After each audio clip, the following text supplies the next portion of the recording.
Before we get started, just look at the screen right now. Noob Saibot is dead center and at the very front of the pack. He is quite literally the face of Mortal Kombat in this shot. Say what you will about Chaos Reigns, but this moment is peak. The writer knew what he was doing here, putting a fan favorite character front and center. Keep in mind, your boy was not the first one to exit this portal either. That's not why he's in front. He's in front because the fans were finally heard. Noob Saibot was finally given the respect he deserves in this game. No longer will he be relegated to a henchman who slaves away for a stronger villain. Nah, in this game he calls the shots. Whenever someone tries to take charge, he shoves them right back because nobody steps in front of him now. Noob Saibot leads the charge. That's right. Today's video is all about the rise of Noob Saibot. From serving the villains to taking charge. We're gonna talk about the greatest comeback in Mortal Kombat history. Leave a like down below for Noob Saibot and let's get started. Ever since his debut, Noob has been an interesting character. His solid black silhouette made him mysterious and interesting. So of course the fans loved him. Combine that with his cool moveset and a star was born. Everybody was talking about the Black Ninja, which leads to my first interesting fact about Noob Saibot. He's actually not a ninja at all in this game. In fact, his character model is literally Kano, but without any color. It was a clever way for developers to save money at the time, and it didn't stop fans from loving his design. When it comes to story, however, Noob Saibot was very lacking. He's basically just a servant for Shinnok at this point, and that's it. Which is better than working for Quan Chi like he does in later games, don't get me wrong. God, I hate you. But it wouldn't be until many games later that Noob Saibot finally got a story of his own. Enter Deception. This was the first time we learned anything about Noob Saibot and his past. And it gets crazy. Sub-Zero tries to stalk Noob from the shadows and it backfires horribly. Listen, I love Sub-Zero. He's my favorite character in the series, but even I have to roast him here. How are you gonna try hiding in the shadows from a dude that literally controls shadows? That's like trying to sneak up on Solid Snake, bro. It's not gonna work. Of course Sub-Zero gets captured and fans get hit with a bombshell because it turns out that Noob Saibot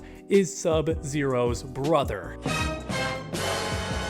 That's right, crazy, but it's about to get even crazier because Noob Saibot is also the original Sub-Zero.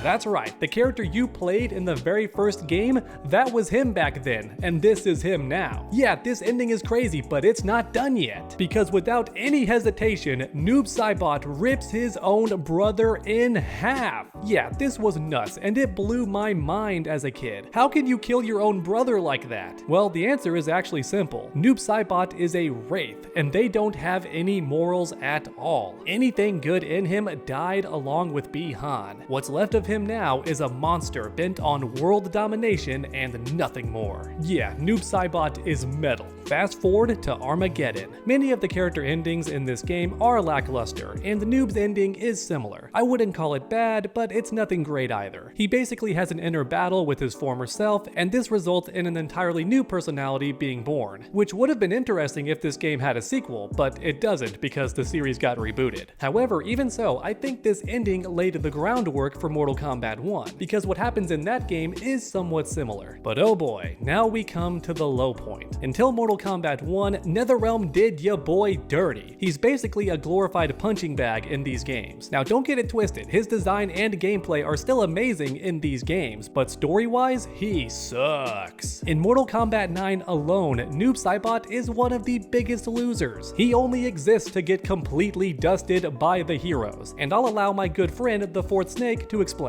The fighter with the most losses is Bi-Han with 6. I do not lose. Huh? The weakest ratio is Bi-Han because he's a fucking bitch. Kuai Liang is the winner of Mortal Kombat 9, despite what all the marketing would have you believe, tying for most wins and least losses and having the strongest ratio to himself. Meanwhile, the other Sub-Zero is the biggest loser with the most losses, surpassing the second place by 2 and 0 wins. Take it away, Terminator. Here is Sub-Zero, now Plane Zero. Yeah, like I said, Noob Saibot is a big loser in this game. There's that one cool moment where he reveals his past to Kuai Liang, and that's it. The man even loses a 2v1 for God's sake, and it's against Cabal of all people. Now don't get me wrong, Cabal is a cool character and all that, but watching him defeat Noob just hurt, man. It stung. But you know what stings even more? Noob Saibot actually dies in this game. Yeah, that's right. He gets introduced and then killed off in the very same game. Yes, he comes back in Mortal Kombat 11, but that's what we call a retcon, kiddos. There's a reason the guy never appeared in Mortal Kombat X, okay? He was dead until the developers decided he wasn't dead anymore. But make no mistake, he is meant to die in this scene. The man was tossed into a Soulnado that soon exploded, and there's no way he survived that because it's one of the only canon ways to kill an undead in this series. And if you don't believe me, then just ask Scorpion, who died the exact same way in Deadly Alliance. Alright, time for Mortal Kombat 11. This game has the most creative version of Noob Saibot in terms of gameplay. Now despite this, he was still low tier from the start, because unless the opponent did something unsafe or made a mistake, he never got to flex his crazy awesome combos. However, this video is about story, not gameplay, so I'll stop right here. Noob Saibot shows up, reminds us all about his origin, and then loses immediately. He shows up later on in the story and then loses to Jackie Briggs, which is unforgivable. That's how little Noob Saibot matters in this story. Like I said earlier, Netherrealm was doing ya boy dirty, which made no sense to me because fans clearly love this character, so why did the writers treat him so badly? I'll let you all talk about it in the comment section because I have no idea. But alright, it's finally here, the glorious game that finally gave Noob Saibot his due. And honestly, he might have gotten a bit too much. But you know what? I don't care. Let's talk about the biggest comeback in Mortal Kombat history. Noob Saibot almost trips at the starting line by losing to Tanya. That's right, Tanya. He gets this amazing entrance and even gives a cool speech only to lose immediately. At least he got to dust Scorpion though. And I suppose that technically Tanya was fighting alongside Cyrax, which could explain why he lost. Or at least it would if not for the bloodbath that he's about to create later. After witnessing that carnage, this loss right here is nothing short of a plot hole. But I digress. After Liu Kang restores Bihan's personality, the man goes beast mode.